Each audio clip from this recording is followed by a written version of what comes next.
Well, hello there, and welcome back to another video. Today, I've got some major juicy updates on the Disney-Fox deal.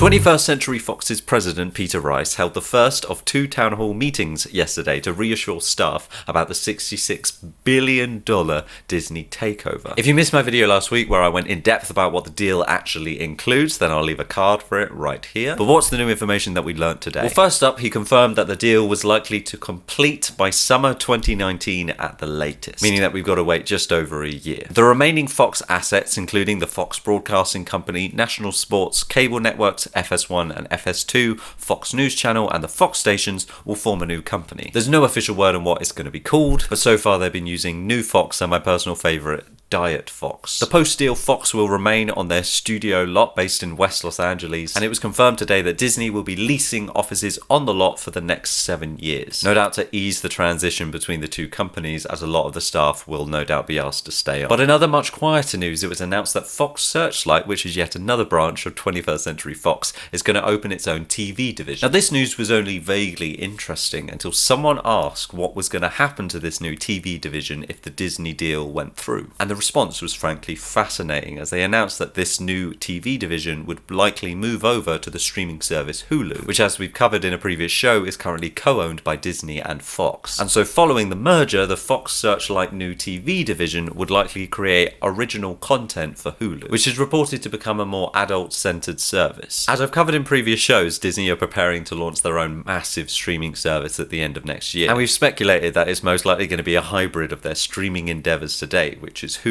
and then the UK's Disney Life. But the news today sounds like Hulu is going to stay its own separate entity, perhaps housing the more adult content that doesn't fit into the family-friendly Disney service, which, if you think about it, is both a great way to avoid messy parental controls and charge twice as much. Disney actually have a track record with doing something similar with their branding, releasing more adult-focused films under the banner Touchstone Pictures to avoid tainting their family name. But what do you think about all this? Are you as suspicious as I am about this new division being created over at Fox? The more I hear about this Disney-Fox deal, the more it reminds me of the very fitting quote about magicians. Whenever you think that the trick is happening, it's already been done. On to the second story of the day, and it's a massive update about what we were talking about yesterday, as it's just been announced that A Quiet Place is going to be released in China. And if you're a regular viewer of the show, you will know that that is a very big deal, because China are emerging as the second biggest movie market in the world behind the US, which is particularly impressive as the majority of Western movies don't even get released in China. And it turns out it's even rarer for horror movies to release over there. But still, it's just been announced that on May 18th, A Quiet Place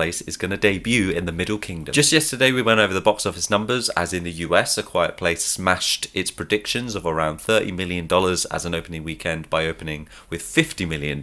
And industry tracking, which looks at advanced ticket sales and the right demographic and the buzz on social media to predict how many people are going to go to the cinema, is predicting that this weekend at the US it's going to make another $30 to $40 million, which is massive. Now, I mentioned the movie It yesterday, which took everyone by surprise last year and became the biggest horror movie of all time. And they actually announced today that they're going to be filming the sequel this summer. But I had a nosy into its box office records, and even it wasn't released in China. So A Quiet Place is definitely one to watch in the next few weeks. Now, I haven't seen it, but this morning I did get my hands on the screenplay. And wow, even if you're not a horror fan like me, I would highly recommend giving the screenplay a read. I can totally see what all the buzz is about. I just opened it up to have a quick look and ended up reading the entire thing in one go. I also mentioned yesterday that actor-director John Krasinski would likely get a nice deal off the back of this. How it works is essentially when you have a hit film, the key talent, so actors, directors, producers, and their management tend to shop around for their next big project while their hit movie is still fresh in the newspapers and in everyone's mind. And let me tell you, John Krasinski does not hang around, as it was announced yesterday while I was uploading the show that he would reunite with A Quiet Place's producer and studio Paramount for the new film Life on Mars. It's apparently based on the story We Have Always Lived on Mars, which follows a woman who is part of a Martian colony that had been abandoned by Earth. And one day she discovers that she can actually breathe on the red planet, upending her world and everyone around her. But for me, the one question that hangs in the air is, will Krasinski cast his wife, Emily Blunt, again? Especially as this new film has a female lead that she would be eligible for.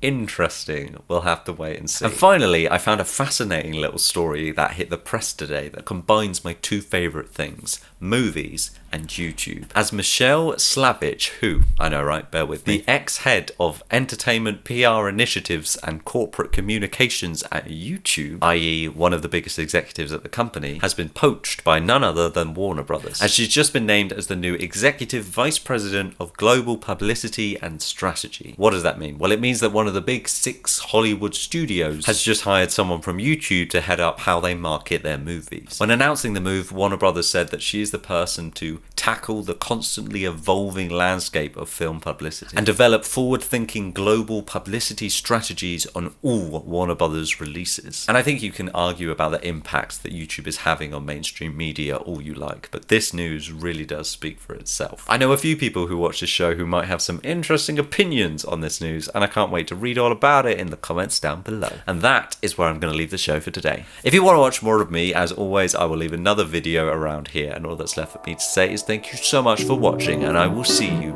soon.